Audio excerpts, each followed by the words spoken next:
Swiss banking has always been the center of attention for Hollywood when it comes to sketchy activities. Whether we're dealing with tax evasion or securities fraud, Hollywood suggests that Swiss banks are the go-to safe haven. While there is some truth to this notion, this is not the primary reason that most individuals choose to go with Swiss banks. In fact, the real reason likely applies to you as well. So here's why the rich really prefer Swiss banking and why you need a Swiss bank account today more than ever. Starting off, let's take a look at how Switzerland even became famous for banking. The strong reputation of Swiss banks isn't a new development by any means. It actually stretches way back to the 16th century. At the time, Europe was undergoing a massive spiritual transformation. The scientific findings of famous scientists such as Leonardo da Vinci and Galileo raised skepticism surrounding the existence of God. We also had revolutionaries like Martin Luther who challenged the control and teachings of the Roman Catholic Church. This surge of questioning long-lasting ideals eventually erupted and led to the famous Protestant Reformation. Some rulers supported the Reformation as this meant they could take away power from the church, while others stood strong in their support for the church. The religious freedom in your country, however, could change on a whim. If the king passed away, it didn't take long for the son or daughter to take over and potentially switch to the other side.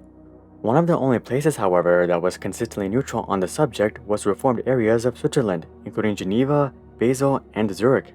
This neutrality attracted a large number of Huguenots and Protestant refugees from all over Europe. Geographically speaking, Switzerland is literally in the center of present-day France, Germany, and Italy.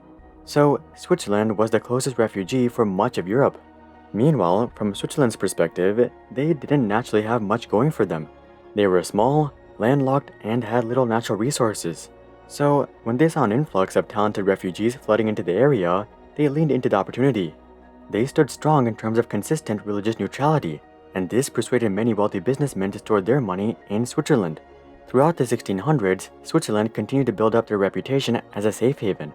But during this time period, the trust in Switzerland was just that, trust. In 1713, however, Switzerland decided to up their commitment. The Council of Geneva would pass legislation that prohibited Swiss banks from disclosing client information. Originally, this was simply designed to provide depositors with more security and privacy. Avoiding taxes wasn't that big of a concern at the time. In most countries, income taxes weren't even a thing. So, the primary reason wealthy Europeans used Swiss banks was truly for security. Near the end of the 1700s, we saw the American and French revolutions, a plethora of political disputes, and dozens of wars across Europe. So, during these uncertain times, storing your money in a neutral place was extremely important. Moving on to the 1800s, this is when countries around the world really started to levy income taxes. The US, for instance, implemented their first income tax of 3% on August 5, 1861. Though income taxes started out at just a couple of percent per year, it didn't take long for them to grow into the double digits. And by the end of the 1800s, people were looking for clever ways to avoid paying income taxes to the government. Given the privacy, neutrality, and security of Swiss banks, they became the first target for tax evasion schemes. For the first couple of decades, neighboring countries didn't do much about individuals leveraging Swiss bank accounts for tax evasion. You see, income taxes were a new topic at the time, and the governments around the world didn't want to approach the topic too aggressively. So, they gave Swiss banks quite a bit of slack. However, as income taxes became more accepted by society, governments started to crack down on Swiss banks. In 1932, for instance, French authorities raided Swiss banks in Paris, and this revealed mass amounts of untaxed money. But this did not make things better. This was during the Great Depression, and Switzerland was already seeing large amounts of capital leaving their banks, and they weren't going to let these countries come in and take even more. So, in 1934, Switzerland passed the Swiss Banking Act of 1934, which made it a crime to disclose a client's banking information to a third party without the client's consent. And this gave rise to Switzerland becoming the tax haven of the world. Throughout the rest of the 1900s, wealthy individuals around the world sent their money to Switzerland in order to avoid taxes and/or launder their money. But since the 1980s, countries have heavily clamped down on tax evasion, especially with the help of technology. Nowadays, every single transaction is logged and easily traceable by the authorities. So it's extremely difficult to even get your money to Switzerland without the authorities catching on. But even if you somehow got your money there, now you have to deal with opening an account. While it's true that Switzerland doesn't really care about whether or not you pay taxes in your home country, they do care about how you made the money. Swiss banks require extensive documentation regarding the sources of your money, and they do not put up with criminal activities. In fact, even if you slide by the Swiss banker screening, your Swiss banking rights won't hold up if a prosecutor brings up significant evidence suggesting that your money was made through illegal sources, such as drug trafficking, organized crime, and securities fraud. So, money laundering through Swiss banks is quite difficult, and in most cases, you will be caught just like the Wolf of Wall Street. If you made your money through legal sources, however, then you may very well be able to use Swiss bank accounts to evade taxes. But in 99% of cases, multimillionaires and billionaires who made their money through legal avenues have no interest in straight up evading taxes. Sure, they'll use every single loophole they can find in the book, but committing straight up tax evasion is where they draw the line, as you know, they don't want to go to jail. Moreover, there's no point in even having all that untaxed money in Switzerland. Let's say you get past all of the safeguards in place and successfully move your untaxed money to a Swiss bank. How are you even going to spend it? Are you going to move to Switzerland? Are you going to eventually transfer it back to your home country? Whatever you do, every transaction you make is just going to increase the likelihood of getting caught. So, in reality, vast majority of money stored in Swiss banks is not subject to tax evasion or money laundering.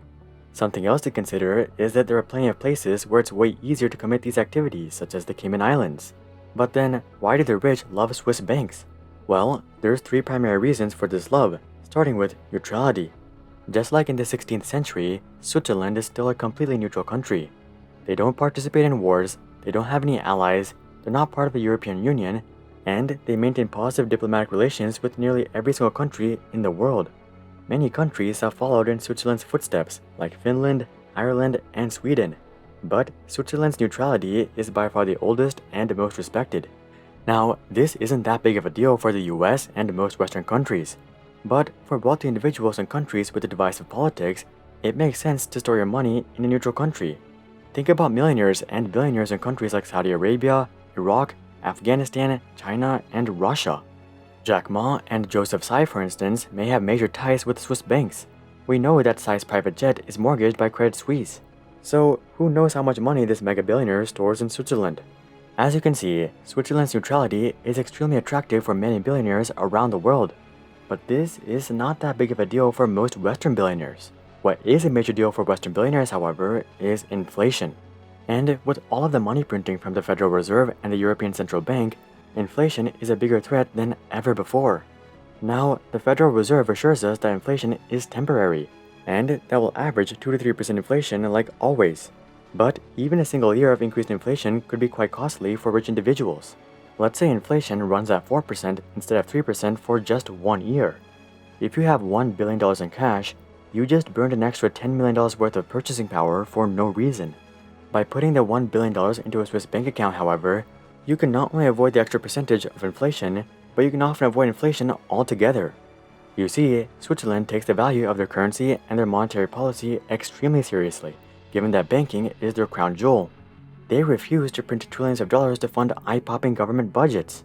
And they'll basically do anything, including negative interest rates and reducing the money supply, to maintain near-zero inflation rates.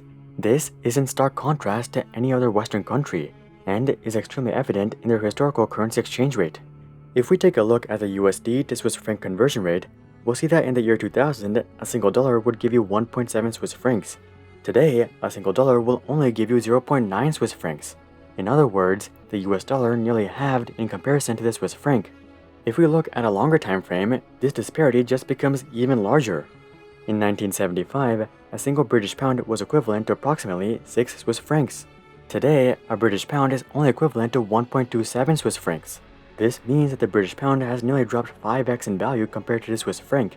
To put that into perspective, even if we measure from the bottom of the 1974 stock market crash, you would have only grown your money 12x by perfectly timing the market.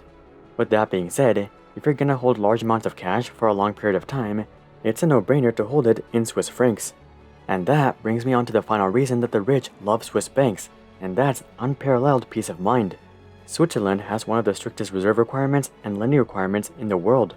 In fact, Switzerland is so confident in their system that all Swiss banks are insured 100%. In the US, FDIC insurance only stretches up to $250,000. Now, will Swiss banks actually be able to pay out their promised 100% if things go bad? I'm not sure. But what I am sure about is that they will pay out way more than any bank in any other country in that same situation. And that's why $6.5 trillion, or 25% of all global cross-border assets, are stored in Swiss banks today. Have you guys ever considered opening a Swiss bank account? Comment that down below. Also, drop a like if you think other countries should take better care of their currencies like Switzerland. And of course, consider joining our Discord community to suggest future video ideas, and consider subscribing to see more questions logically answered. But until then, I'm Hari, and I'll see you guys on the next one.